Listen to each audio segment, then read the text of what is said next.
La version Jane Birkin d'une grande chanson de Neil Young qui s'appelle Harvest Moon. Christian Daigle est président du syndicat de la fonction publique et parapublique du Québec. Il vient commenter aux 2 semaines ici en studio certaines décisions, certaines politiques gouvernementales. Bonjour Christian. Bon matin. Il y a du stock aujourd'hui sur nos ronds de poil. On parlait de la CEPAC il y a un moment avec M. Dufour pour un dossier particulier qui est celui du secteur Est du Mont-Saint-Anne, mais il se trouve qu'il y a une menace de grève à la CEPAC. Ben effectivement, ce sont tes membres. C'est exactement les 2500 employés de la CEPAC, ceux qui donnent le service sur le terrain. Ce sont des gens que nous représentons au SFPQ. On parle entre autres de toutes les réserves phoniques, on parle des parcs nationaux, des gens du siège social également, le manoir Montmorency, le parc de la Chute Montmorency, les campings à la grandeur du Québec, auberge de montagne. Donc, c'est 2500 personnes qui sont pour la grande majorité, à peu près à 75-80%, des saisonniers. Ouais. Ces gens-là gagnent un peu plus que le salaire minimum, sont à 16,59 en moyenne de l'heure. Et là, ça fait plus d'1 an qu'ils sont en négociation.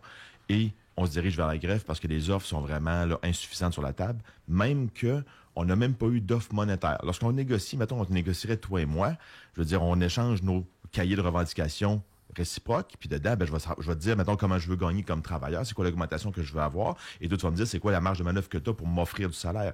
Mais nous, on vient d'avoir, après 1 an de négociation, une offre monétaire sur la table seulement la semaine dernière. La convention collective est échue, je pense, depuis 2023, la fin 2023. 31 décembre 2023. Ouais. Donc, ça fait plus d'1 an et 2 mois qu'on est en négociation et on vient seulement d'avoir l'offre monétaire de l'employeur. Comment est-ce qu'on veut négocier sérieusement du côté de l'employeur quand on n'a pas rien sur la table? Puis on le sait, c'est pas l'employeur CEPAC qui est le problème. C'est le Conseil du Trésor qui ne donne pas les mandats monétaires.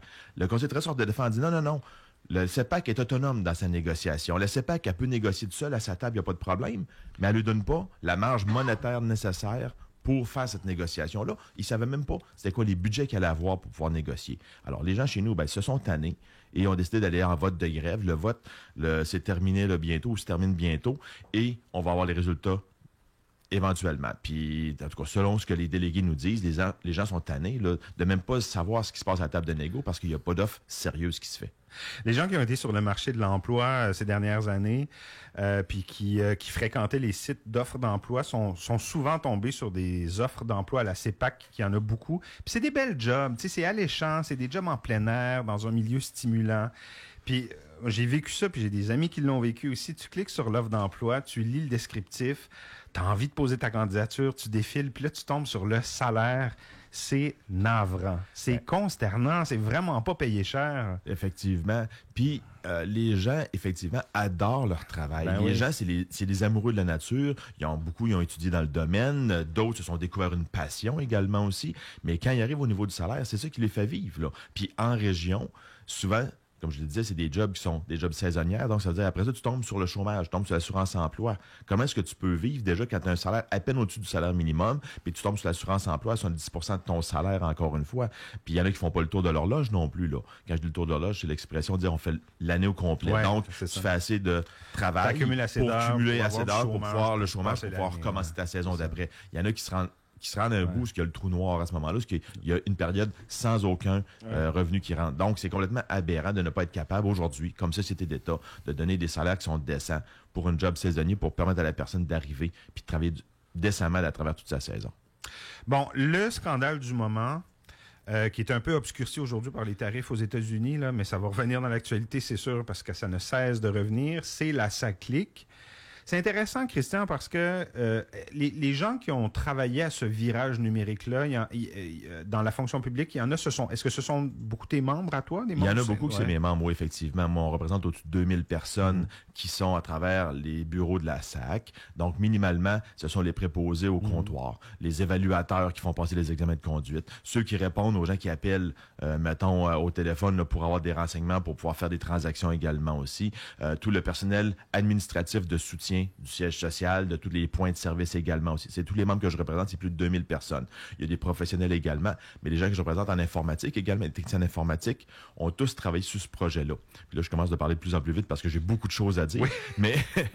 Mais il faut comprendre que ces gens-là ont souligné puis ont allumé des lumières rouges avant que sa clique soit mise en place. Ils ont tiré la en sonnette février. d'alarme Tout à avant fait. que le scandale éclate. Parce qu'ils oui. voyaient que ça roulait carré. Ils voyaient que ça ne marchait augurait pas. mal. Les tests n'étaient pas terminés pour savoir si le système était assez robuste. Après ça, il manquait de l'information encore. Même les gens qui sont préposés au comptoir, où ce que les citoyens allaient puis que les gens se faisaient engueuler, là, eux autres même n'avaient pas toute l'information pour bien utiliser le système.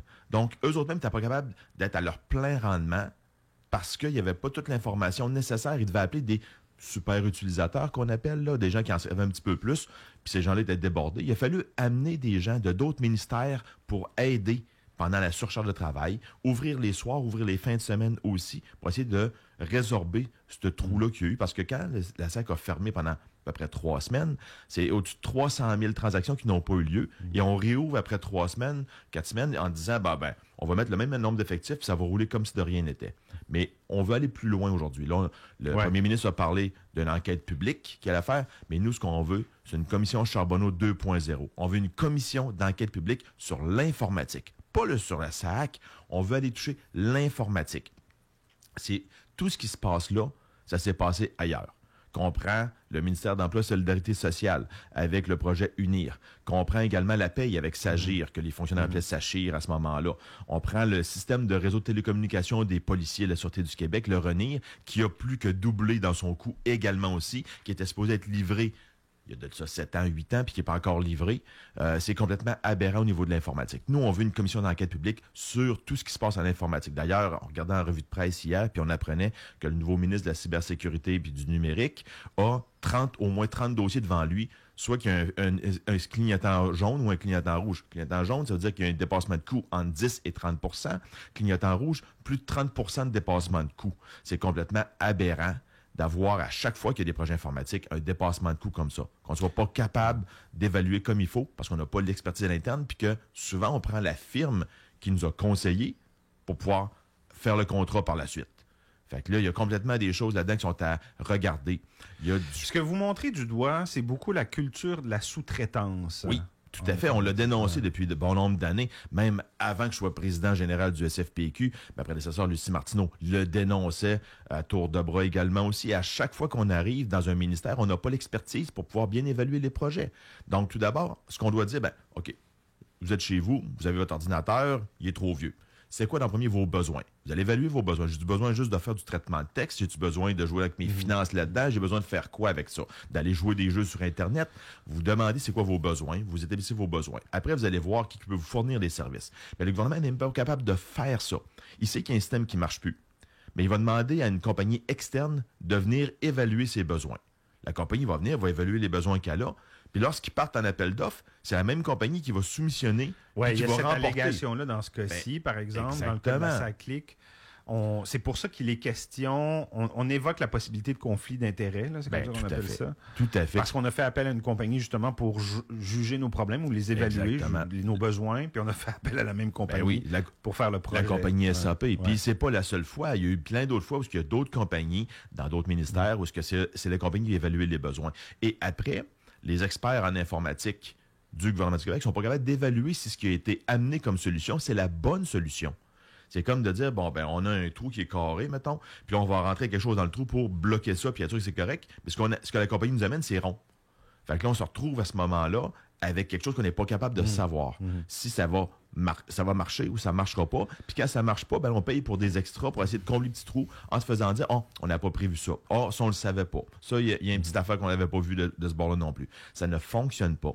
Et c'est pas vrai que c'est seulement les hauts fonctionnaires ou les conseils d'administration, comme dans le cas de la SAC, qui sont responsables de ça. Il y a une autorité ministérielle au-dessus de ça qui doit également rendre des comptes. Donc, on veut une commission d'enquête publique pour faire la lumière sur tout ce qui se passe en informatique. Savoir qu'est-ce qui arrive à travers tout ça et aller au fond des choses pour voir qu'est-ce qui manque. Parce que c'est pas vrai que comme citoyen, je vais payer des taxes, je vais payer de l'impôt jour après jour, puis que mon argent va être dépensé comme ça sans avoir quelque chose de valable en bout de ligne. Donc, une enquête indépendante sur le scandale SAC-CLIC, vous êtes pour aussi? Oui, tout à fait. On veut faire la lumière là-dessus, ça, c'est sûr et certain, mais il faut élargir ça. Parce que ce n'est que la pointe de l'iceberg sur un phénomène qui est beaucoup plus large que ça, qui est les difficultés en informatique qu'on retrouve au gouvernement du Québec et qui se répètent projet après projet, mois après mois, année après année. Donc, il faut qu'on puisse aller au fond des choses. Puis c'est une commission d'enquête publique qui va permettre ça. Mais l'enquête publique sur la SAC est nécessaire également pour aller voir jusqu'où remontent les ramifications. On apprend qu'il y aurait possiblement une rencontre entre Mme Guilbeault et les gens de la SAC quelques semaines avant, que le premier fonctionnaire de l'État était également peut-être au courant de certaines choses également. Il faut qu'on le sache tous parce que il y a quelques semaines passées, quand le rapport de la vérificatrice générale est sorti, on nous disait non, c'est juste la SAC, ils nous ont caché des choses qu'on ne savait pas. Là, on apprend petit à petit qu'il y a d'autres choses. Il y a toute une nouvelle chronologie qui s'installe, mais qu'on découvre pièce par pièce dans les médias. C'est pour ça, selon vous, que c'est important, de creuser ça, puis nous présenter une ligne du temps claire pour qu'on puisse voir qui savait quoi, quand, puis qu'on puisse, au fond, faire porter les blâmes à ces personnes-là. Oui, c'est certain. Là. Puis ça date pas d'hier, ce projet-là, là, ça clique. Ça date d'avant même M. Bonnardel, quand la CAQ est arrivée au pouvoir. Donc, il y a plusieurs lumières qui auraient dû être allumées au fur et à mesure. Quand je suis ministre, puis je suis responsable d'un aussi gros ministère que la Société d'assurance automobile du Québec, il faut que je sois au courant de ce qui se passe. Je suis sûr qu'il l'était jusqu'à un certain point. Est-ce qu'ils savaient tous tout ou pas? Ça, on le verra, puis l'enquête le dira. Mais il faut que ces personnes-là soient au courant de tout ce qui est... Puis qu'on soit nous aussi au courant après ça de tout ce qui s'est passé à travers ça, pour pouvoir après ça dire vraiment qu'est-ce qui s'est passé, puis ne pas répéter ça. C'est 500 millions de dollars de dépassement de coûts qui ont été engloutis pour un projet qui n'a pas fonctionné bien dès le départ. C'est des fonds. Puis ça, c'est à part tous les coûts en à côté où est-ce que les préposés les préposés au comptoir ont travaillé pour des heures supplémentaires, on a fait venir des effectifs d'ailleurs, on a mis à mal les services publics, puis encore aujourd'hui, il y a encore des petits problèmes au niveau de sa clique. C'est pas tout réglé,